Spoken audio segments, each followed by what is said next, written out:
السلام علیکم، میرا نام ڈاکٹر فرتاش ہے اور میں بنیادی طور پہ ایک یورولوجسٹ ہوں۔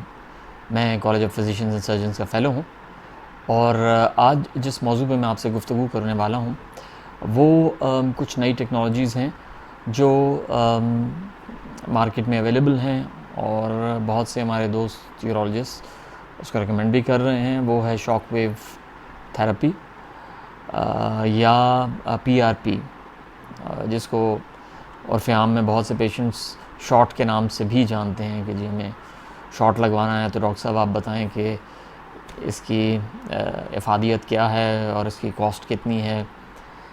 یہ دونوں ریلیٹیولی یا یہ کہیے کہ یہ نئی ٹیکنالوجیز ہیں۔ اگر ان کا موازنہ جو ابھی ہمارے پاس دوائیاں اور دوسری میتھڈالوجیز ہیں یا جو اور ہمارے پاس ٹریٹمنٹ آپشنز ہیں، اگر ہم ان کے ساتھ مقابلہ کریں تو یہ ریلیٹیولی دونوں نئی آپشنز ہیں، پی آر پی بھی اور شاک ویو تھراپی بھی۔ شاک ویو تھراپی جو ہے وہ بنیادی طور پہ ویوز ہیں جو ہم ایک مشین سے جنریٹ کرتے ہیں اور وہ آپ کے عضو تناسل پہ لگائی جاتی ہیں یا ہٹ کرتی ہیں تاکہ اس میں خون کی روانی بہتر ہو۔ شاک ویو تھراپی کا میں پہلے آپ سے بیان کرتا ہوں اور اس کے بعد میں پی آر پی پہ آؤں گا۔ جس طرح میں نے عرض کیا کہ یہ ریلیٹیولی نئی تھراپیز ہیں دونوں، اور جو شاک ویو تھراپی ہے وہ اور یہ پی آر پی دونوں جس مقصد کے لیے یوز ہوتی ہیں وہ عام طور پہ اس کو کہتے ہیں ویزوجینک اریکٹائل ڈسفنکشن، کہ جس مردانہ کمزوری کا تعلق آپ کی خون کی روانی یا خون کی وجہ سے آپ کو ہوشیاری نہ آ رہی ہو، اس میں آپ یہ دونوں تھراپیز یوز کرتے ہیں۔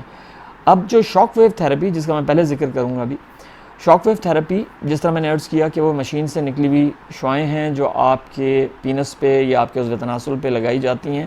اس کے سیشنز ہوتے ہیں کئی دفعہ 3، 4، 6، 8، جس میں بنیادی طور پہ مریض کی کارکردگی یا مریض کی بہتری مانیٹر کی جاتی ہے۔ عام طور پہ ہی ہم ان پیشنٹس کو ایڈوائز کرتے ہیں جن کو دوائیوں سے بہتری نہ آ رہی ہو۔ ابتدائی اس کے رپورٹس اور ابتدائی جو اس کی رزلٹس ہیں وہ برے نہیں ہیں، اور اس میں جو ابھی تک انالیسس کیا جا چکا ہے، جو پیشنٹس دیکھے جا چکے ہیں وہ بھی کافی مقدار میں ہیں اور ان میں بہتری کے بھی بہت امکانات ہیں۔ لیکن ابھی تک اس پہ کوئی حتمی فیصلہ ہم نے نہیں کیا یا ابھی تک اس پہ کوئی حتمی رائے قائم نہیں کی جا سکی کہ واقعی یہ کارآمد ہے آگے چل کے یا نہیں۔ بیکاز ایک چیز جو وقتی طور پہ آپ کو فائدہ دے، کیا وہ آگے چل کے بھی کارآمد ہے؟ کیا 6 مہینے سال کے بعد بھی جو آپ نے سیشنز لگوائے ہیں وہ آپ کو اسی طرح فائدہ دیں گے جو آپ کو اس وقت ابتدا میں دیتے ہیں؟ تو یہ ریسرچز ابھی ہونا باقی ہیں۔ اور پھر یہ کہ لانگ ٹرم میں جا کے کیا اس کے کوئی نقصانات بھی ہیں، ان کی بھی ریسرچز ہونا باقی ہیں۔ لہٰذا کوئی بھی حتمی رائے اس کے بارے میں نہیں دی جا سکتی، لیکن ابھی تک جو ہمارے پاس انالیسز آئے ہیں اور اس میں سے کچھ میٹا انالیسز بھی ہیں، اس میں اس کو انہوں نے کافی پذیرائی اس کو دی ہے کہ شاک ویو تھراپی میں بہتری کے امکانات کافی زیادہ ہیں۔ جس طرح میں نے عرض کیا کہ سائنس ایک تبدیل ہوتی ہوئی چیز ہے، سائنس ایک رکی ہوئی چیز نہیں ہے۔ اس میں جو نئی ڈسکوریز آتی ہیں تو چیزوں میں بہتری آنے کے امکانات بھی اسی طرح بڑھتے جاتے ہیں، یا ہمیں نئی چیزیں پتہ چلتی ہیں کسی دوائی کے بارے میں۔ تو شاک ویو تھراپی کے بارے میں جو ابھی تک ہمارے پاس انفارمیشن ہے وہ کافی پرومزنگ ہے، اچھی ہے، لیکن آگے چل کے اس کی ابھی مزید تحقیق ہونا اور اس کی ضرورت باقی ہے، لہٰذا حتمی طور پہ کچھ کہا نہیں جا سکتا۔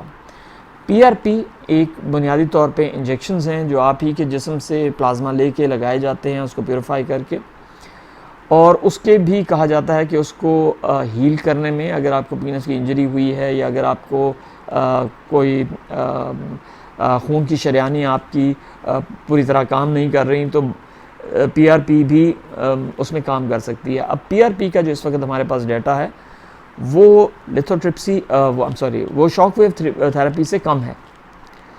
شاک ویو تھراپی سے وہ جو اس کا بنیادی طور پہ جتنا ڈیٹا ہے وہ کم ہے۔ اس کو بھی پرومزنگ کہا جا سکتا ہے، لیکن یہ کتنی دیر رہتی ہے, کیا صورتحال ہے, لانگ ٹرم اس کے کیا ایفیکٹس ہیں, وہ بھی ہمیں نہیں معلوم. لہٰذا میرے خیال میں فار دا ٹائم بینگ شاید شاک ویو تھراپی کو پی آر پی پہ کافی ایج حاصل ہے. پھر یہ بہت سی یہ بھی دلیلیں دی جاتی ہیں کہ جی پی آر پی کا جو میکسیمم ڈیوریشن ہے رہنے کا وہ صرف 3 مہینے سے زیادہ نہیں ہے, تو آپ کو شاید پھر دوبارہ کرواتے رہنا پڑے. لہٰذا جس کو انگلش میں کہتے ہیں the jury is out there, ابھی اس پہ تحقیقات ہونا دونوں پہ باقی ہیں. حتمی طور پہ ابھی ان دونوں کے بارے میں کچھ نہیں کہا جا سکتا. آپ کا بہت بہت شکریہ.